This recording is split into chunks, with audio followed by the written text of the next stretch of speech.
Russia ने बिल्कुल हमारा जवाब भी नहीं दिया लेटर का। उन्होंने कहा नहीं, हम पहले जब तक वो एग्रीमेंट फुलफिल नहीं करेंगे हम नहीं करेंगे। हम क्या जबरदस्ती करें, बंदूक रखें? हर मुल्क इंडिया के साथ वीजा फ्री एग्रीमेंट कर रहा है। पहले ईरान ने कहा इंडिया को कि आ जाएं, अब रशिया जो है वो वीजा फ्री ट्रैवल एग्रीमेंट कर रहा है। हमारे पास पाबंदियां हैं, हमारे यूएई भी वीजे बंद कर देता है। मैंने एक गुजारिश की थी ना शुरू के अंदर कि हिंदुस्तान के पास $600 अरब का फॉरेन एक्सचेंज रिजर्व पड़ा हुआ है। Russia and India have never been in any kind of conflicted relationship since the time of independence. तो वो जो ट्रस्ट है ना, वो ट्रस्ट और एलाई का जो फैक्टर है, उसमें रशिया ने हमें कभी धोखा नहीं दिया। डॉक्टर साहब, पूरी दुनिया सोलर पे जा रही है। 81,000 बताया जाता है मेगावाट सिर्फ इंडिया सोलर से लगा यानी हासिल कर रहा है बिजली। अमेरिका की वाइस प्रेसिडेंट कैमला हैरिस जो हैं वो ये कह रही हैं कि हमें इंडियन अमेरिकन की रिप्रेजेंटेशन चाहिए गवर्नमेंट के अंदर। यूएन का सिक्योरिटी काउंसिल का जो एक बड़ा स्क्यूड सा वोटिंग पैटर्न है, जिसमें परमानेंट 5 मेंबर्स कुछ भी चीज पे एग्री कर जाए तो वो दुनिया के लिए बाइंडिंग हो जाता है, उससे हमें रशिया ने, उस पॉलिटिकल सिस्टम से रशिया ने हमें हमेशा बचाया है। We are grateful to Russia for that. जबकि इंडिया तो हर आए रोज दूसरे किसी मुल्क से वीजा फ्री एक्सेस ले रहा है। आप रशिया पहुंच गए, तार साहब आप यूरोप पहुंच गए। बिल्कुल ठीक। इस वक्त they are on the top of everything, richest community, strong influence, और फिर दूसरा उसके बाद जो मोदी साहब ने तोहफा दिया है भारत को नेशनलिज्म का। हर मुल्क इंडिया के साथ वीजा फ्री एग्रीमेंट कर रहा है। पहले ईरान ने कहा इंडिया को कि आ जाएं, अब रशिया जो है वो वीजा फ्री ट्रैवल एग्रीमेंट कर रहा है। हमारे पास पाबंदियां हैं, हमारे यूएई भी वीजे बंद कर देता है, हमारे बाकी ममालिक भी वीजे बंद कर देते हैं। जरा इस पर भी रोशनी डालें कि हम क्यों वीजा फ्री एक्सेस नहीं ले पा रहे, जबकि इंडिया तो हर आए रोज दूसरे किसी मुल्क से वीजा फ्री एक्सेस ले रहा है। आप रशिया पहुंच गए, तार साहब आप यूरोप पहुंच गए। बिल्कुल ठीक। चीमा साहब, सबसे पहले कैमला हैरिस की बात कर। कैमला हैरिस क्योंकि आज का इलेक्शन कैंपेन चला रही है, कैमला हैरिस भी जो है बाहर जाके जलसों में बोल रही हैं। एक ऑर्गेनाइजेशन है जो उन्होंने, जिसमें वो खुद काफी एक्टिव हैं, वो है उनकी साउथ एशियन इम्पैक्ट उसका नाम है।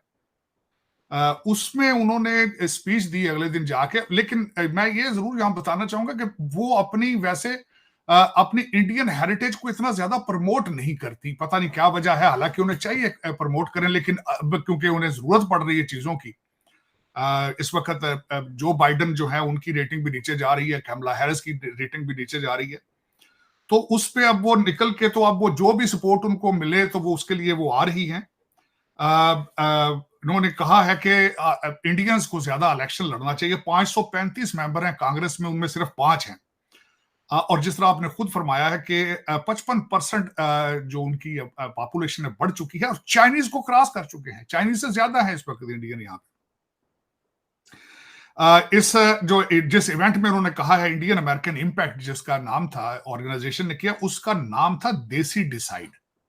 देसी डिसाइड, उस पे उन्होंने ये सारे अदादो शुमार जो शेयर किए। मैं यहां बताना चाहूंगा, जो बाइडन की रेटिंग जो है अकॉर्डिंग टू आपी एक ऑर्गेनाइजेशन है, उनकी 43% है, नीचे जा चुकी है। कैमला हैरिस की 2022 में 62% थी, अब 2023 में उनकी 56% हो चुकी है।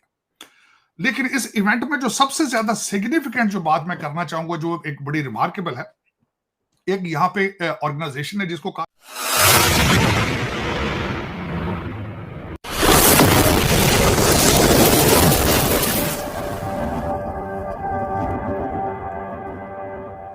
जाता है हिंदूज फॉर ह्यूमन राइट्स। वो उन्होंने इस इवेंट में शिरकत की, लेकिन एहतजाजन वॉकआउट किया। वो वॉकआउट किया उन्होंने, और फिर उन्होंने खासकर उनके जो हेड थे उनमें स्टेटमेंट भी दी कि हमारी जो रवायात है, महात्मा गांधी और डॉक्टर BR अम्बेडकर जो है, उन्होंने ह्यूमन राइट्स पे दी है, और आप जो गाजा में कर रहे हैं, this is against the human rights. ये बहुत बड़ी बात, बहुत बड़ी बात। लेकिन चीमा साहब, देखा जाए तो इस वक्त मैं जिस तरह मुसलसल कहता हूं, डिफरेंस मेजर ये है कि पढ़े लिखों लोगों का आना, अनस्किल्ड लेबर का जाना कहीं पे, इट्स अ बिग डिफरेंस। और मैं आपको जिस तरह पहले बताता हूं, मैं बल्कि अभी कंपैरिजन करना चाहूंगा कि इस वक्त इश्यूज हमारे डिफरेंसेस क्या हैं, दूसरे इमिग्रेशन का और इंडियन इमिग्रेशन का डिफरेंस क्या है। चीमा साहब, हमारे लोग ज्यादातर जो पाकिस्तानी आ रहे हैं, ज्यादा पंजाबी आ रहे हैं, डंकियां लगा के आ रहे हैं। अब तो बल्कि इंडिया ने फिल्म बना दी डंकी, इतनी पॉपुलर चीज है डंकी, लेकिन पंजाबियों की, क्योंकि वो पंजाब बेस सारा, बल्कि उस मूवी की स्टोरी भी सारी पंजाब बेस है। और पंजाबी हमारे भाईजान यहाँ सारे आते हैं, वो दो ही काम करते हैं, टैक्सी चलाते हैं या ट्रक चलाते हैं।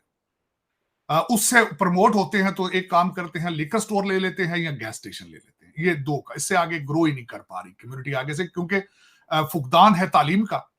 और यहां से पैसे कमाएंगे, यहां बैड माउथ करेंगे अमेरिका को, पैसा सारा पाकिस्तान और पंजाब भारत भेजेंगे, वहां पे कोठियां बनाएंगे, उन कोठियों में गधे बंधे होते हैं बाद में, या रिश्तेदार उनमें रहते हैं, फिर उन पे कब्जे होते हैं, फिर सारा ये टोटल एक बहुत पुराना एक रिपल इफेक्ट चल रहा है कम्युनिटी के अंदर तालीम के फुकदान की वजह से। शुरू टैक्सी से करेंगे, ट्रक ड्राइविंग से करेंगे, प्रमोशन पे लिकर स्टोर ले लेंगे या प्रमोशन पे गैस स्टेशन ले लेंगे, इससे आगे नहीं जा पा रहे। उनकी सेकंड जनरेशन, थर्ड जनरेशन भी इसी चीज के अंदर है, तालीम नहीं है।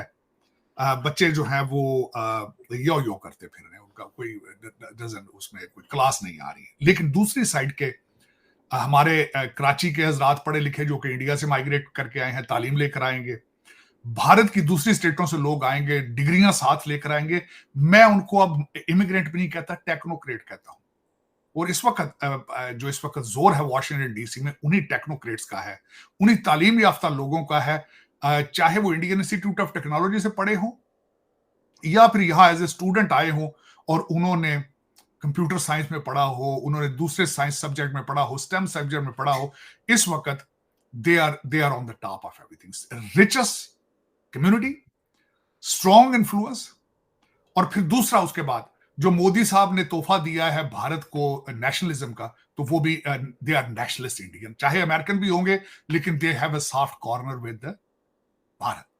अब उसकी मिसाल मैं ये दूंगा कि आपके माइक्रोसॉफ्ट के सीईओ भी जो भाग भाग कर इंडिया जाते हैं, गूगल वाले भी वहीं जाते हैं, और उसके बाद अजय बंगा साहब जो कि सरदार पंजाबी हैं लेकिन हैदराबाद के वो पैदाइशी हैं, उनकी भी फीलिंग्स भारत के साथ।